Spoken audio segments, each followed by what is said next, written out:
been a realtor for about 4.5 years now. Unlike you, I was lucky enough to start full-time after going through a little bit of a midlife crisis. I was a chef for 25 years.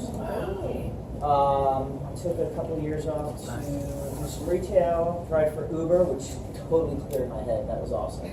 I met a lot of great people doing that, a lot of great conversations. I thought about doing this for a long time, and it scared the hell out of me, as I'm sure it scared the hell out of all of you here at some point in time. But congrats on jumping in. It is like drinking from a fire hose. So again, I started full time. So some things I may say to you may not really pertain, but this kind of all came about as one example I'll go through in here. I had been working with some clients, a young couple who were both buying and selling, and I had been working with them for 20 months. And I got them under agreement. The buy and sell combined was about $1.5 million involved. And I was talking to Barb out at the front desk, and she said, "Hey, you got to do a class of persistence in real estate." I said, "Okay, cool." So here we are. That's my contact info. If you need it or anything, feel free to reach out. I'm also in the office. I have an office back in the corner near Dominic's, next to JC Business. My door is always closed, but it's always open. So just it gets loud. I'm near Dominic, so it gets loud back in that. Yeah, I'm sure. So when Barb asked me to do this class, I like numbers. And I started analyzing the numbers. And what it came down to was that any clients, kind of what she said to me at that point was, I have a lot of people who want instant gratification. And that's very unusual, I found, for me at least, in real estate. So I found that for clients that I had worked with for 6 months or more, over a 3-year period, it totaled $98,000 in GCI, and then an additional almost $62,000 in repeat or referral business. And actually, the next slide, it's actually more than that, because when I put this presentation together, these are the clients I had under agreement. I've closed all but one of them, I think. So almost $250,000 in GCI over 3.5 years. Just shy $8 million in volume. So nothing to sneeze at, but you gotta stay after people, and I can talk a little bit about how I've done that.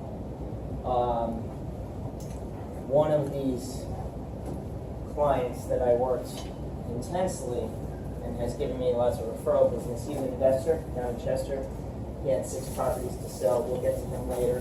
One of the referrals that he gave me, I got a text from today saying, I got somebody who's got 10 properties to sell. So, this fella here. Had a connection to Jim. Jim is my husband. When I first got my license, I reached out to everybody I know and said, who can you give me? Who can you send me? Who can I get in contact with? And my husband was great. He gave me his whole database. So this was one of his golfing buddies, and he gave me his phone number and his email, and I reached out to John and I said, "Hi, my name is Susan Murphy. I'm from Keller Williams Real Estate," and he just about chewed my head off. He was like, "Who are you? How do you have my name?" Well, he had a really bad experience with a KW agent, and he didn't want to talk to me at all. But we started talking. I said, "Listen, I'm Jim's wife." And the more we started talking, it became clear that I don't know how many of you are familiar with the Chester market. It's a very different market, and there are a lot of investors down there. So it became very clear to me that John had been an investor there for a long enough time, and he wanted out of the game. He wanted a certain amount of money for these properties, and he wasn't going to get that 4 years ago when we started talking. So I kind of kept in touch with him, kept an eye on the market. Any changes I saw, I'd give him a call, to the point where if he had a question, he'd call me. And then last year, his properties were worth what he wanted for them. So he had 6 properties to sell, 15 other properties came to me through a referral through him, and another 10 potentially. That's it. So, you gotta stay in touch with your contacts. How do you do that? Lauren helped me with this presentation because I am not very technologically advanced. And I love the little phone icons that she used here because nobody knows what that is, right? I mean, this is... I stole my mom's dial phone. Yeah. So, you gotta put it in your calendar. You gotta make the calls, or you gotta knock on doors, or you gotta write the love letters. But whatever you're doing to lead generate, you gotta put it in your calendar, okay?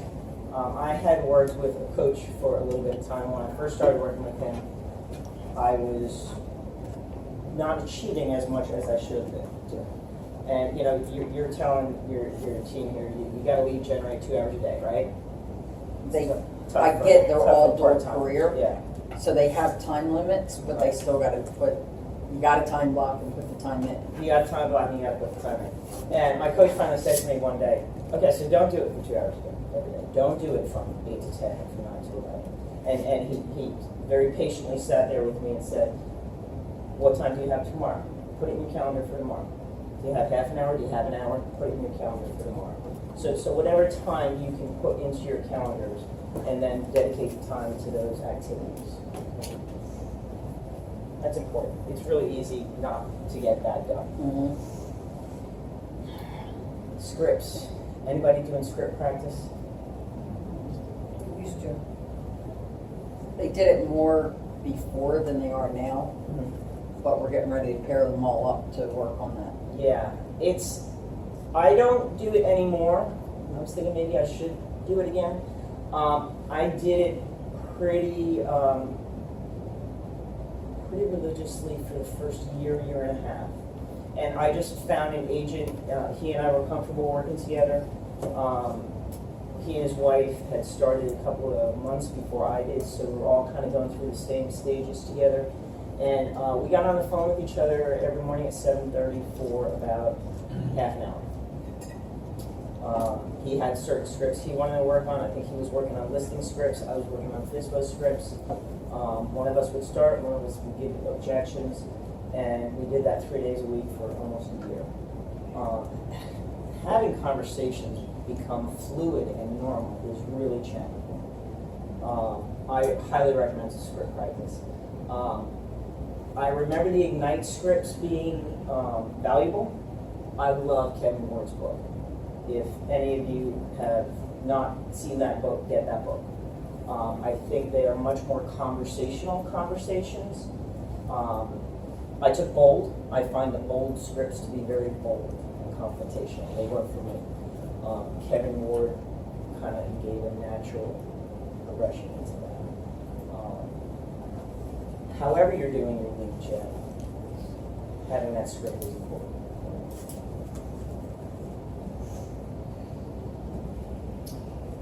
Know and understand your client's motivation. 2.5 years it took me to close a buyer, maybe closer to 3 years. Buyer and a seller, met this fellow at an open house, immediately fell in love with him, showed up with his 8-year-old in his little karate outfit. And it was clear that he had bought his first twin in Drexelville and really wanted his forever home, and his finances weren't in order. So finding out how to get to that motivation. If I see that motivation as strong, I'll stay in touch with somebody forever until I get them where they need to be.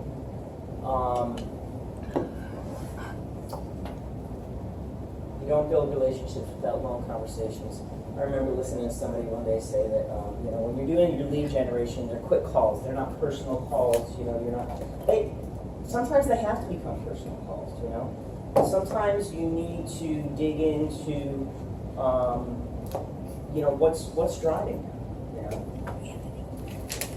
And sometimes that's not a quick call. So feel free to invest the time.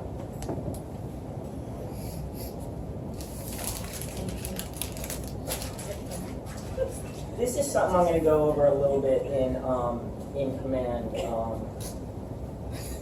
What's going on here? I'm sorry. The bug came out of the Something bed. just Oh my God. Scared Oh, the look at crap you. out of me. Oh I'm staring at you like I puppy. don't like bugs. Thank God I didn't see it.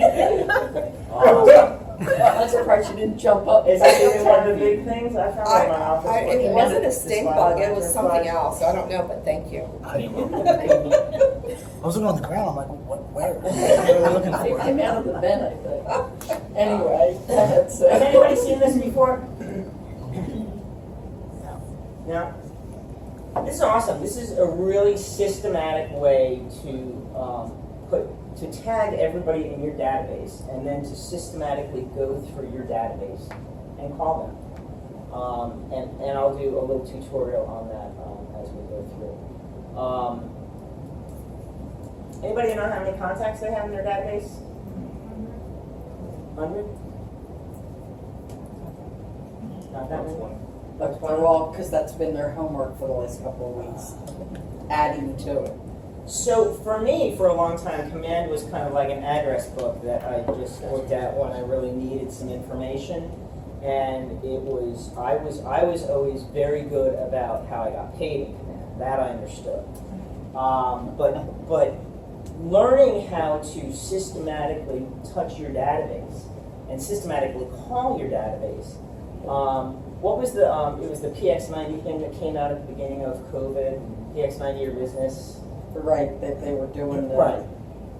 And the first day they said, call everybody in your database. I want you to call everybody in your database this week. I'm like, I got 1,300 people in my database. How am I going to go about that? And I didn't know about this tool. Okay, so we'll talk about that a little bit more when I'm done. But that's We've talked about the D2, DT, D2. do the database. It's doing your A, Z, we've gone through that. So if you haven't been shown how to tag those folks in your database, how to create those tags, I'm going to show you how to do that. It's kind of cool. And that's a game changer.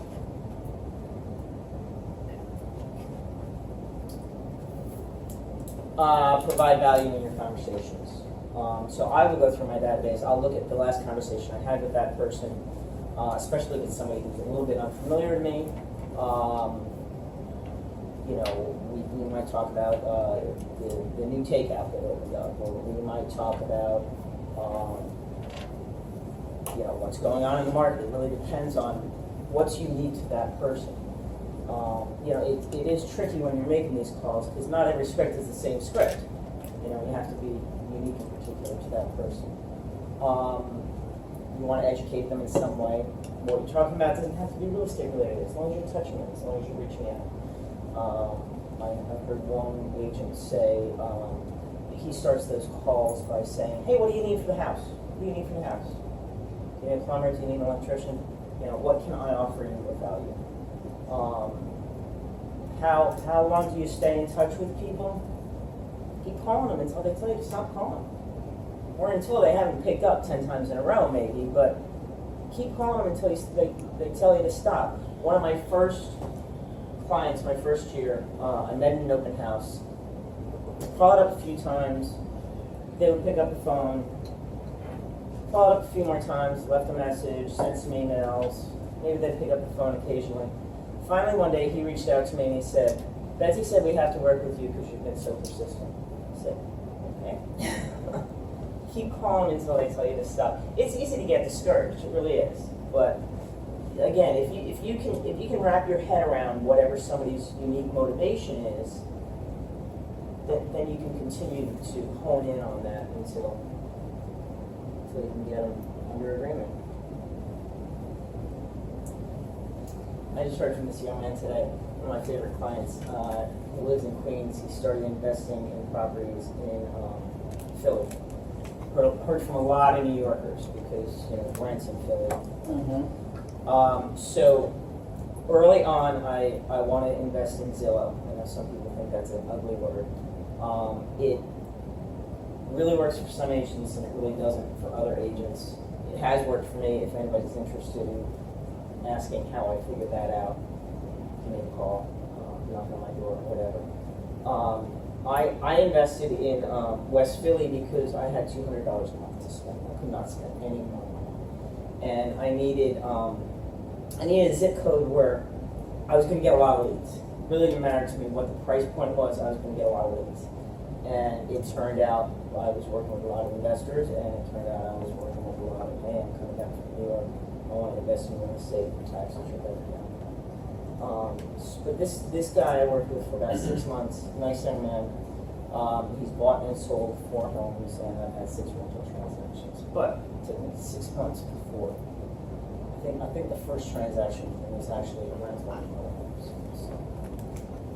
When you're working with these people for like 6 months or 3 months, are they under contract when you're already talking with them, or? Under buyer agency contract? Not necessarily. If I'm showing them homes, they probably are. So Dominic says you gotta be consistent in how you approach that. For me, the questions are you pre-approved? That's one of my first questions. How long have you been looking for a home? Are you pre-approved? If you are pre-approved, you can send me the pre-approval on how to go show you some homes. If you're not pre-approved, let me have you reach out to one of the preferred lenders, start the process, and I'll show you some homes. A lot of investors don't want to lock into just one agent. You'll find that out. But they're willing to sign a buyer agency contract for that deal, not necessarily for a time, for that property. And if they're flipping, they like to work with a lot of different agents. But if they're flipping and you're representing them as buyer when they flip, they'll oftentimes allow you to list that property. And please make this interactive. Anybody has any questions should. So you talking about Zillow, right? Have you tried other ones like Realtor Resident? I called Zillow like a couple days ago, and he was, telling me rates and things like. He went over a couple zip codes and he was like, yeah, they're all booked out right now. So it's like just kind of. So you can get on waiting lists. I can put you in touch with my Zillow rep if you like. It's the tricky part is finding the right zip code where you're going to get the right amount of leads and where you're going to show up in the highest percentage of the top 3 or 4 agents. I bounced around zip codes a little bit and found that there are zip codes that don't work for that level. It can be a little tricky. It's tricky for some of you because you can't pick up your phone right away at work and be able to make that call immediately, and then it goes to the next agent if you don't answer within a certain amount of time. That's the trick. You can do an auto email though, can't you? What's that? Can you do an auto email or auto text message? So if you don't pick up the phone when they call, you don't get that lead. Now, So with Realtor you do, Realtor.com. So there are some other leads that can't come through as this person was interested in the property, but we haven't been able to reach them. Please reach out to them. My script, if I can't take the call, but I can pick it up, is hi, my name is Susan Murphy. I'm so glad you called. Who am I speaking with? Blah blah blah. I am out showing some buyers some homes right now, or I'm out with a client. But I did want to pick up your call and make sure you have their information. 90% of the time, the email and the phone are in the Zillow leads, and then I'll call them back. But I always pick up if I can. I miss a Zillow lead when I'm in the shower. When I'm showing home in Lansdowne, where I had no cell phone restriction for some reason, there's that one little pocket of Lansdowne. Even if I am actually out showing clients' homes, I'll pick up the phone and see. Market Leader I tried, that didn't work out for me. Redfin does something like OpCity where they will give you leads and take a 30% referral commission. I did that for a little bit, that was challenging. You work with Realtor.com? I have about 6 years now. I used to do, so when I was at KW Philly, my team leader down there bought Zillow leads though, heavily. And he did really well with them. For me, my philosophy is always kind of been, you know, you're going to spend that money, even if you're investing your time in open houses all weekend long, you're going to spend that money in some sort of lead generation. And I think most buyers really start shopping online. One transaction though, you get your money back. Most of the time. Depends on how much you're spending. Yeah. Well, yeah. When you sign up with Zillow, do you have the option of specific days or times, or it's just over a certain amount, like a certain amount of days, or I think the phone can ring between 8 a.m. and 8 p.m. Something like that, yeah. Yeah. Like when I just called them, Yeah, you got paid. basically, you can spend, I think, $300. He said that depending on your zip code, you may get like 6 leads a month, but that kind of depends on the zip code. Then if you want to get more leads generated, you may have to spend like maybe 500 or 600. And then I think he said 1,000, you probably get like 50. So, Depends on the zip yeah, code. depends Right. on the zip code. Depends on the zip code.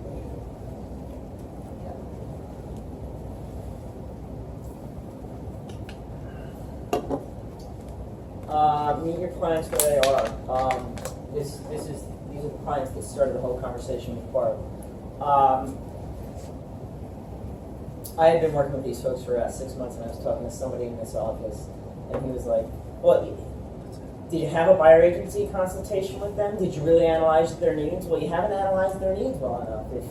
If you know you're still looking for houses after all this time. Sometimes people have to go through the journey. Sometimes they need to neighborhood shop. I started showing these folks new construction homes, and they bought a 175-year-old farmhouse. Who knew? You can ask them, you know, what are their top 5 needs in your buyer agency consultation, but sometimes they don't know. You know, she had a really weird mix of needing to be in a neighborhood and wanting, I mean, she was looking at a lot of HOA properties and wanting an acre or more. I mean, they were almost mutually exclusive for the kind of neighborhood she wanted to live in. But it, you know, it took a while, and went down that rabbit hole, and once you go down that rabbit hole, you're kind of stuck. So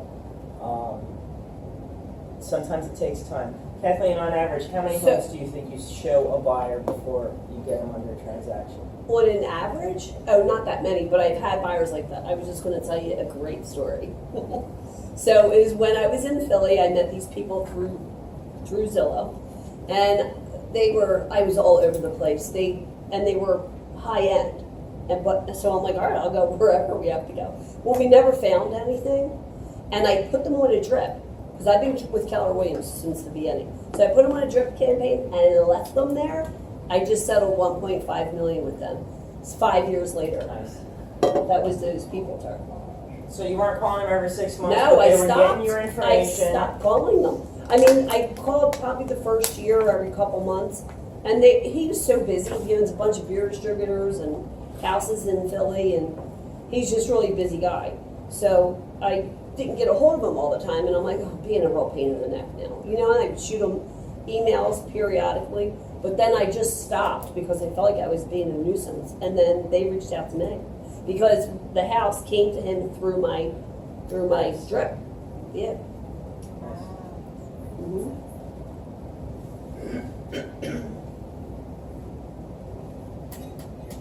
Lean on your preferred vendors. If you're doing open houses and you're not getting marketing materials from one of the lenders in this office, ask them. They're happy to do that. If you are doing any print marketing, any Zillow advertising, find a lender to pair with. They are often happy to do that. I have lenders reaching out to me saying, I want to work with you. I have a preferred lender, so the answer is almost always no. There's a young agent in this office that I referred my second favorite lender to recently and said, you might want to work with him on some marketing. He's thinking about advertising on Zillow. But yeah, there are lenders out there looking to work with strong young agents. So, home warranty companies, if you're out doing door knocking. Is anybody doing door knocking these days? I started in 2018, so I did a lot of I door am. knocking. A few of them are, I know Jeff has done it too, around his neighborhood and. America's preferred home warranty is to be a little door hanger saying, I'll offer you a free home warranty, put a little card in there. Yeah, reach out to your vendors, see how they can help. Okay.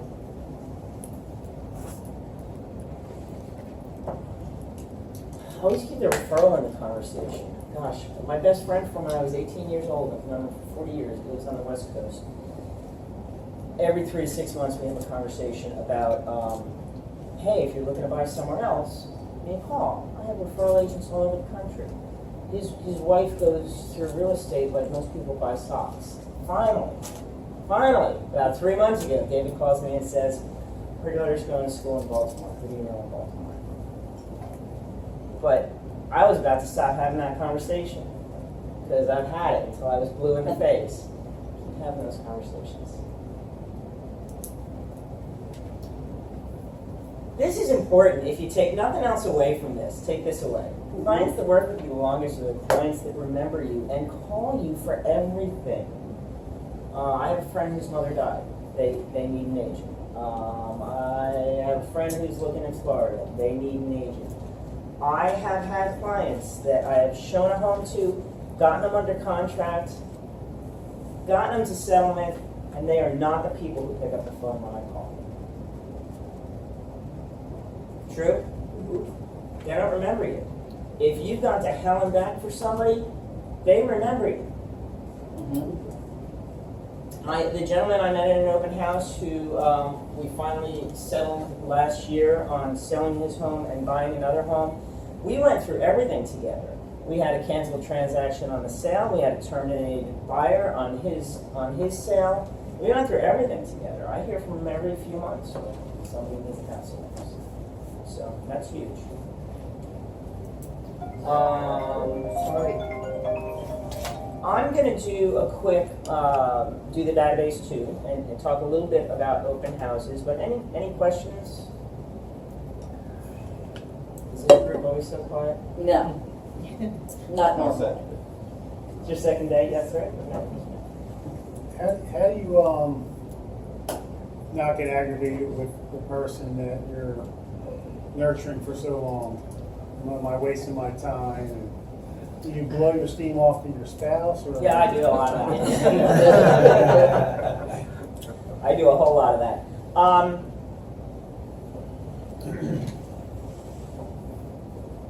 I just take that off. I sometimes get aggravated with my clients, but it's usually not because I've been working with them for so long. It's usually because they're doing something outlandishly stupid.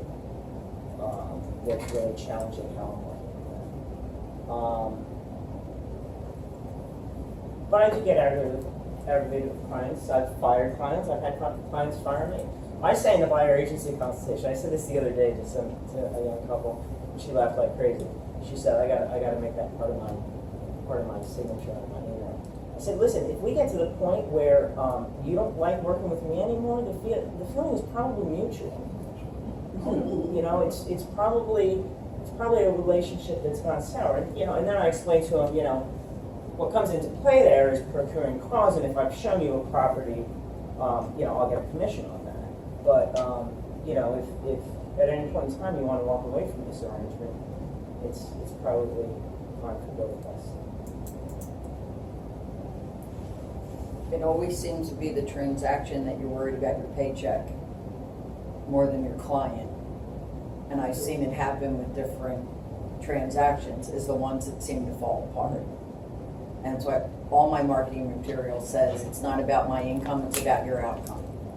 Because that's just the way I am, and it seems to have nurtured through referral after referral after referral.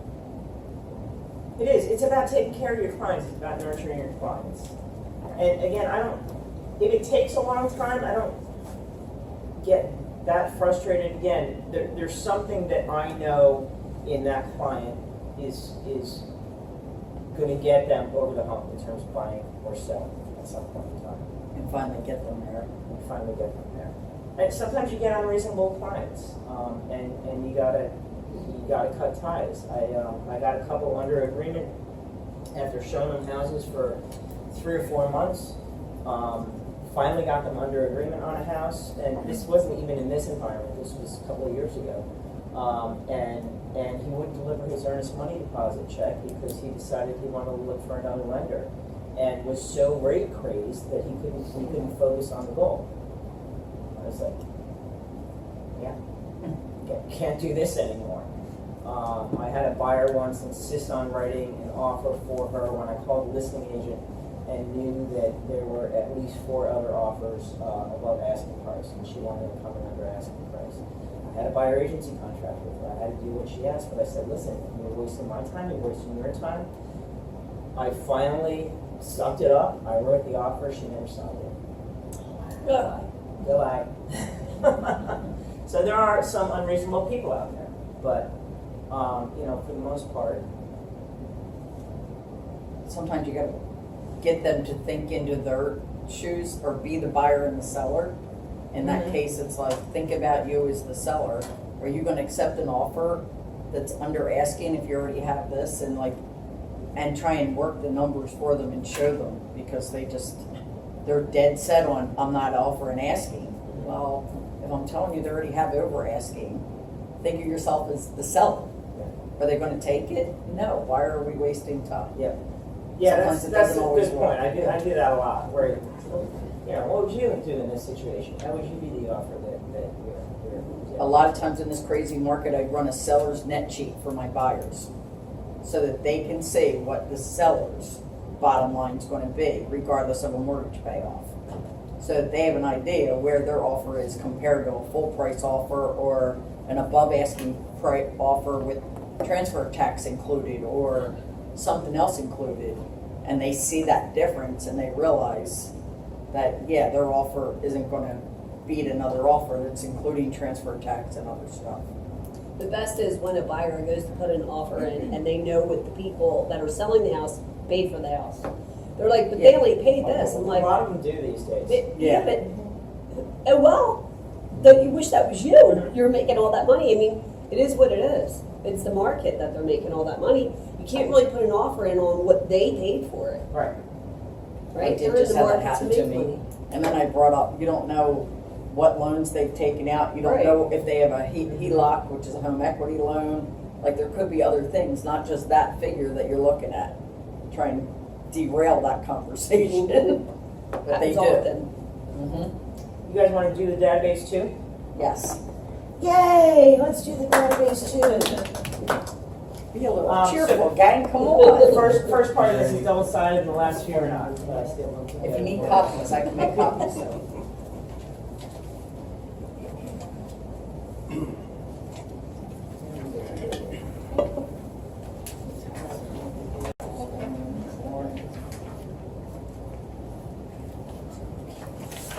How comfortable is everybody in command?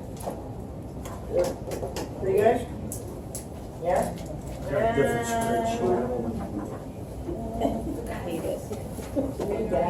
two. We can see yours. I don't want to be in your way. Right? Oh, yeah, some are double-sided. Yeah, most of them are double-sided except for one. So this is a great way to keep in touch with the folks in the database, especially if you're making calls. And the system is to be able to call everybody in your database 4 times a year. So this is a 13-week cycle, okay? I guess these are. It takes time to set it up, and that's what I'll show you how to do. But if you go into command, and you go up here to settings, Some of them.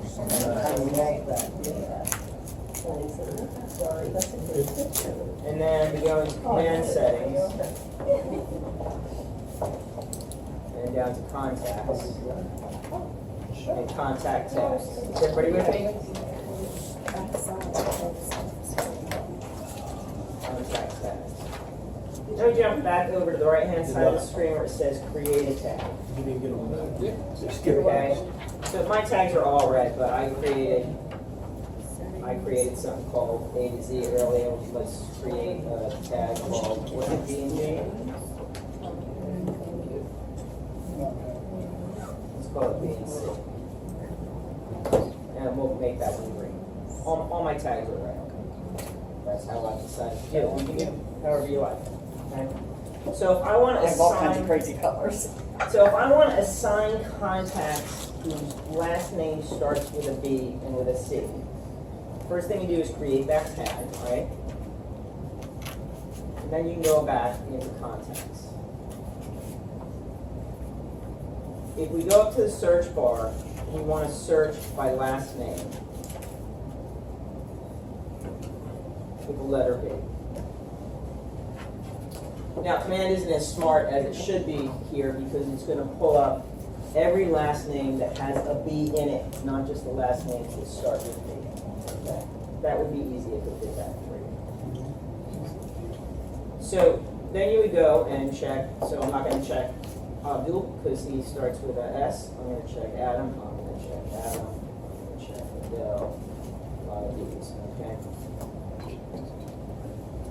Over here, you can show 10 per page, you can show 50 per page, whatever you want. But once you select those contacts, you'll go to bulk action,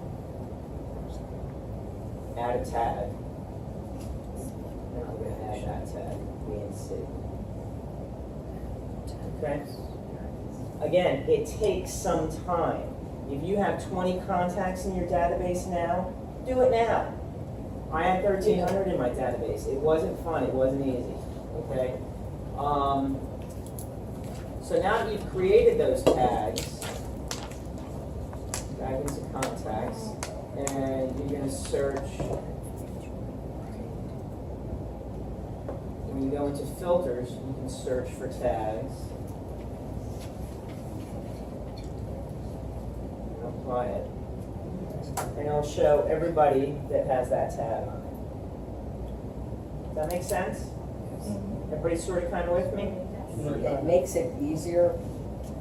I gotta go through our demo account, like I can pull up all of you because you're all tagged as a PC Right. night. So if I'm calling these folks, I can go in and I can call Adam. I can have a conversation with Adam. I can go into my notes and see the last conversation I had. And I can go in and call the next contact, and call the next contact, and call the next contact. Okay? It's a systematic way of getting through your database. If you create those tags now, Terry, I don't think you're in my database. I'm going to put Terry in.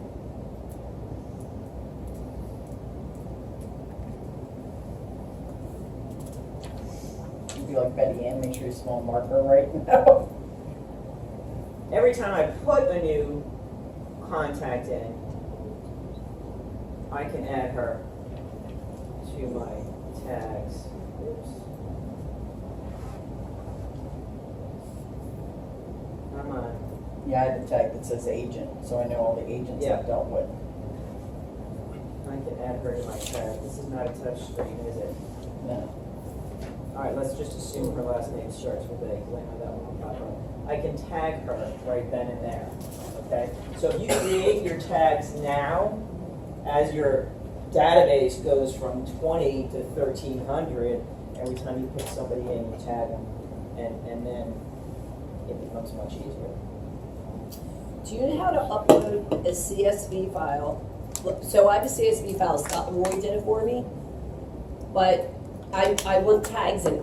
How can I, if I add them, I don't want them to get filtered into everybody else. How do I do that? I don't know. He uploaded the CSV file to He command. emailed it to me. He didn't put it in for So me. you gotta upload it to command, and then you're gonna have to. I know, are they gonna get thrown into with my other 1,000 people though? Like, I think if you've already created tags, I think you would have to go through and add them.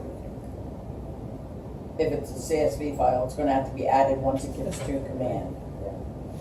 You're gonna have to go through them and add a tag. oh my God.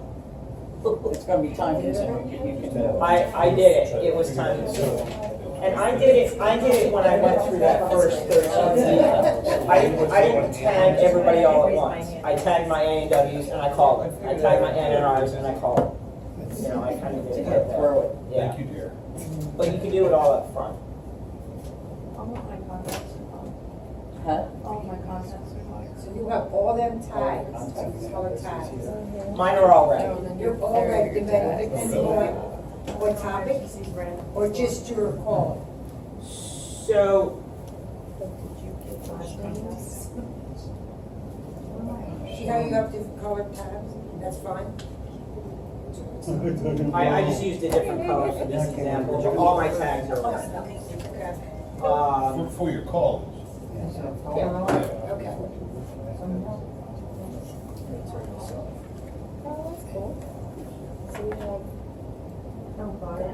See, all my tags are red. Yeah. S and U, H and B, P and So L. you take that. But if I go in to those filters and I want to call my P and Ls this week, That take it out. pulls up all my P and Ls. And then scroll Now, down. do you prioritize them by alphabet, or is there a way you can prioritize them Like say, close friends, the ones that bring you more referrals. So, yeah, there is a way to do Mets and not Mets, but that's probably a class for another day. I've done it, but I don't really like to teach it. I've brushed up on that. We're back to Yeah. And again, when I first started calling through all these folks, nearly half of them, maybe a third of them were, who the heck is this person? Where did I meet this person, you know? Did I meet him at an open house? Did I, was it a Zillow call that never led to anything? Even if you think it's not a strong lead, you put it in your contacts and follow up with them. Everybody knows somebody who's gonna buy or sell a piece of real estate, right? Even if they're not gonna buy or sell. They know somebody who is. Stay in I contact. got people in my database, it's Reading like, everything from today. Transfer. Sometimes I'll start a conversation and say, you know what, I can't recall how we met. I got a guy under agreement right now, that I got as a very soft Zillow lead like 3 years ago. And I called him about 6 months ago and he said, yeah, I purchased a home, but I'm thinking about investing in a rental property. So we stayed in touch and I put him on a search and, I had to drive all the way up to Bristol to show him his home, but he's under agreement. So, yeah, that started with, I don't recall how we met. Then through Zillow. Okay, sorry I couldn't help you buy a home. Is there anything I can do for you today?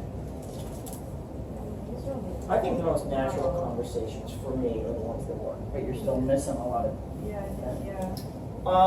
Who in here is sitting open houses? Trying to do one? So, I just picked one up for somebody who made one When I get on Sunday. The CSV file? Yeah, you have to fit in for it. Right, I did all that. There's so many houses and now it's Great Halloween. What message? great Halloween, every time I get somebody under agreement, let older in Clifton Heights, it's I like, you haven't like uploaded it Halloween? yet because I went to Kansas. Check to make sure he didn't do it for you. It's not. Open houses, Anne Marie will say to you, listings. You gotta get listings. My business is probably about 50% listings and 50% buyers right now. But it took me a while to get there. I did a lot of door knocking early on. Teresa filled it out. I have one of my neighbors under agreement and another one about to list from door knocking 4 years ago. Again, we're in it for the long game. I sat a lot of open houses. And when I say a lot of open houses, for a year, That's not it, it's on average, I probably sat 2 a weekend. There were some weekends where I would do 4. And I did that because I did a lot of open houses in Miami and Roxborough, so I would do like 2 on a Saturday and 2 on a Sunday. Again, can you get a buyer lead for every open house you sit? No. I was probably getting a strong buyer that I got to closing for 6 to 8 open houses I sat. So, you can't say that's not working. You gotta gotta dig in and do a bunch. What would you say when you go door knocking in your neighborhood? It's terrifying, isn't it? It's so I can't bring myself to do it. I'll get to their door and I'm just like, okay, not today. I would wake up and I would say to my husband, I'm done door knocking today, and I'd wash the dog, and I'd do a little laundry, and I'd find all kinds of reasons. It is terrifying. It's terrifying selling real estate. And yet, I'm asking myself, Kathleen, how long have you been doing this? Well, it's 7 years. Okay. And are you saying to yourself, why didn't I do this 20 years ago? Absolutely. Absolutely. I wish say I that was to myself 30-something. every day. I wish I was selling houses when my kids were in school and I Yeah, was, same. standing on the playground next to all those other moms. Yeah. When I had that kind of And that's network. fear, and that's why I didn't get my license back then, because everybody kept saying how hard the test was, so I kept, well, I can't do it, the kids are in school. I made excuses like you are when you're door knocking. Yeah. It's just, you just gotta do it. Some Right? people are going to slam the door in your face. Some people are Yes. going to come running outside saying, "There's no soliciting in this neighborhood." Some Yeah. people are going to invite you into their living room. There is a woman in my neighborhood. I think she's 96 years old. I walk my dog past her house twice a day. Twice a day, she invites me onto the front porch, waves at me, has a conversation with me. When I was door knocking in my neighborhood, she and her husband sat on the front porch and yelled at me and said, "Don't come by here, there's no soliciting." But she walked on the porch on a normal. My line was, if I got a neighbor who opened the door, I would say, "Hi, I'm Susan Murphy, I live in the neighborhood. I'm sorry we haven't met before. I've been a chef for 25 years, and I don't know anybody in this neighborhood, even though I've lived here forever, but I just got my real estate license. I want to know if you're thinking about buying or selling real estate, if you know somebody who is." Don't you think? Get their contact information, stay in touch with them. Today, you could just offer them a comparative market analysis too. A lot of people have no clue what, like, I used to own a salon, and I just reached out to her because I went on public records and put some of my old clients' names in to see if they were still in their homes, because I have their addresses and their phone numbers, and I haven't done it yet. So I went into the public records, and this one particular client, Linda, I put in, she paid like $260 for her house. It's immediate.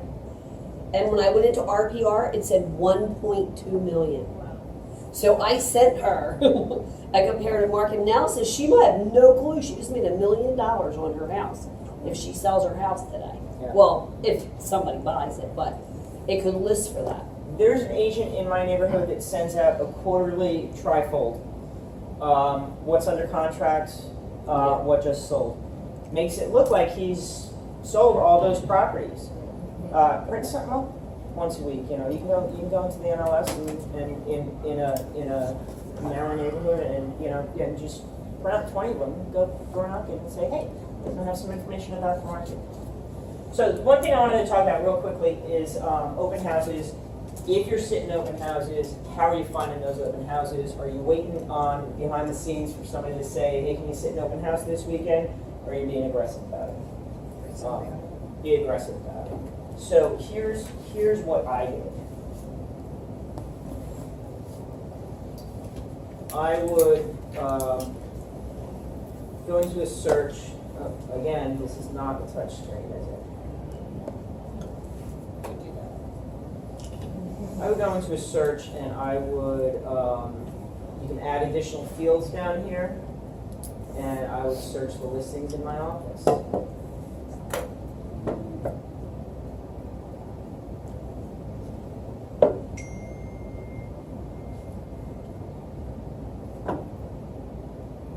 Is everybody comfortable with searching through Bright? How'd you get to that? How'd you get there? Yeah. Yeah, I never seen that at the bottom. So if you go into search, okay, let me take a step back. Residential sale. All the way down at the bottom, you see these additional fields? Yeah. I added a field that says list office, right here, right? So if you wanted to add a field,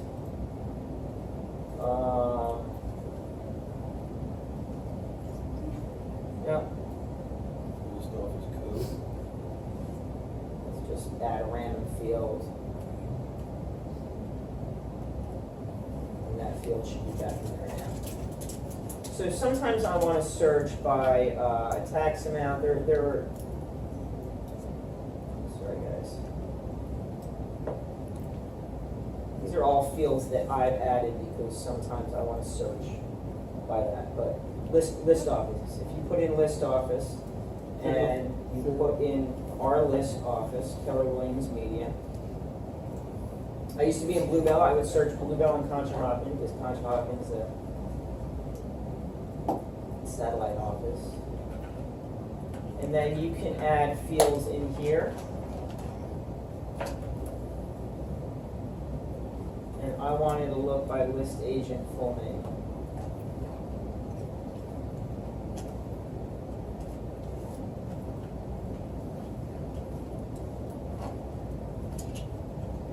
You know, by clicking the top and bottom, it sorts things for you. And after looking every day for a week or so, you're going to know who's always got listings in this office. Right? And those are the people you want to reach out to. You want to be sitting fewer listings, right? You want to be giving them valuable information. And after you sit 4 or 6 open houses for them, if you're giving them valuable information, they're going to be calling you and say, we sit my open house this weekend. I just got a new listing. I can send you this open house. I had 2 listings in Havertown a month or so ago. I had to jump through hoops to find somebody in this office who would sit in an open house. And now I asked for it on a Thursday night, but I had to jump through hoops to find somebody who would sit in an open house on a Thursday night. To the point where on the second listing, I had an open house that Sunday, and I thought, I'm not going through that again. I'm just going to go sit in the open house. I had 18 people through the open house and 4 unrepresented buyers. Okay. Open houses don't cost you any money. If you're getting into this and you have no cash flow for your business, they take time. You got to follow up with the clients. You got to follow up with the agents. But again, it also gives you that confidence of talking to people. First few open houses I sat, I was way too aggressive. I was scaring the hell out of people. Then you get to a point where it's easy, it's natural. So when you get all the way down to the bottom, you said you clicked on that. You came up with a field that's totally different than what I have. I have available fields and selected fields. So how did you get into that? So I came down to here, and where it says additional fields, Yeah. I added a field. Oops. See, that's where I'm at. Oh, yeah, I'm all for it. So if you add that field, if you want to add the field of list office,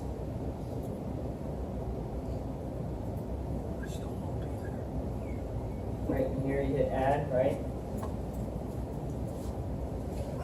See what we did. List office name. We have code, You we gotta have come back email, out. we have fax. You can go in selling You gotta office. come back out. What, type in office? Because when you're looking for list agent, the same thing happens. It comes up with list agent, so, yeah, type in office.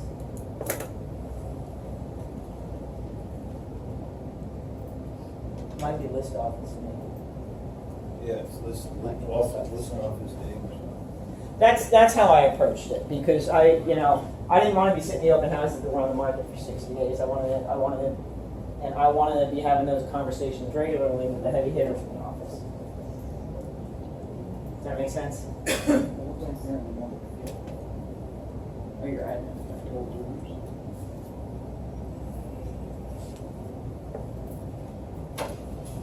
You guys are being thrown a lot, especially as dual career agents. Again, I'm here most days. Knock on my door, ask me a question, I don't mind. I used to run around the Bluebell office like crazy. If I had a question I needed answered, I knew there were 6 people I could ask. And if the first one wasn't there, I'd go, and that's the second one. I think most agents in this office are very giving of information. Questions? So there's another way that you can do that. It's just I remember Matt telling me that, yeah. So whenever I work with any realtor, I mean, unless I know them, I always research them before I submit an offer. So you go into the top button where it try to do it says. up here, Kathleen? Yeah, I can.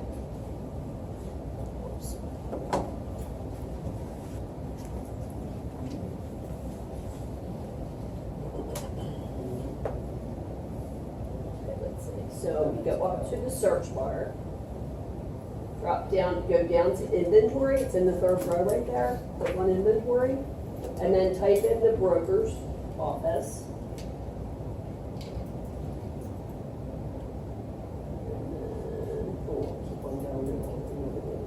Whoops. Can you tell I'm not the best? I hate the computer. Dear God. And trust me, she does. Yes, I it go out to does. the office and So turn the lights out. there's media, so we have 100, so then you can go down and you can select just active, right? So now just active, we have 104 active listings in our office. So then you click on the numbers, go to search, and now you can see what's in there. You're going to click on to see who the agent is, but they're all in the office. If you haven't done the, WL so I and trained on DA. this when it was trend, EL. but maybe I should try to mouse that, that's better. I what? Did I really? Is your house listed? Where's your house? I trained on this one, Where's it's trend, KL? but I'm sure Where they still have the is same it? training. Everybody got buyers. Yeah, I And know. there was a I basic know, it's hour true. and a half Just long one education on how That's to right. navigate the basic fields Oh my of God. MLS. And I would take that hour and a half training They're nice. for It's nice. 15 My minutes one day and I friends would are complete it, and I'd go back and I'd start all over again.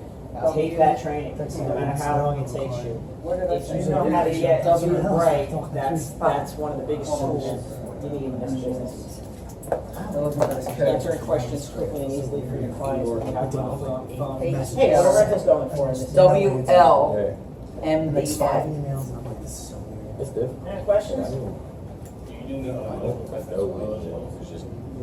No, I've worked with some investors, who just use properties, not even a But the lot. looks of it, they're not buying them anytime soon, especially with this market. Most commercial agents will tell you and just refer it out to them, even though we're licensed to do that. we There's can't no refer way it I out can to call them. my friends once. There's no way. If it's hard, because I can, like, I have all these contacts. and, like, Anybody else? all of them. What was your schedule like, when you sure were they- like dual, when you were doing both? I wasn't doing both. Message Oh, you were just. I from jumped my, in full time. Okay. Yeah, and my schedule was like, I would go to the office, I committed to getting to the office most hours of most days, and I would go to the office and I would say, oh my God, I don't know where to start Yeah, today. not I that. don't know where to begin. Definitely. I still do that. Right? I one by Yeah, it's overwhelming. Find out what those one or two pieces of business are that work for you. I don't know if any of you know Sam Simmons in the office. Sam Simmons is doing a rockin' business, and it's almost all on social media. Social media is like, I don't know what to do with it. That's not how I do my business. But there are lots of different avenues of how you can focus your business and find one or two of those that work for you. Again, early on for me, it was door knocking and open houses. Kind of led into open houses. So when you go in there and find out who has an open house, going with them or asking if you can do it for them? I'm asking if I can do it for him. I'm looking at, and each agent is going to be different. There was one agent I sat a lot of open houses for, and she was like, you can put anything you want on Facebook as long as you're clear that it's my listing. Right? Some agents, I would say, hey, I saw that you got a great new listing, like to do an open house this week. Do you mind if I do that? And if so, are there specific times you prefer? Most of them would say, no, do it whenever you want, which is why I could set up like an 11 to 1 and a 2 to 4 of them. Talk to Lauren, talk to Betty Ann, talk to Terry. Who's got a lot of listings? Yeah, Terry.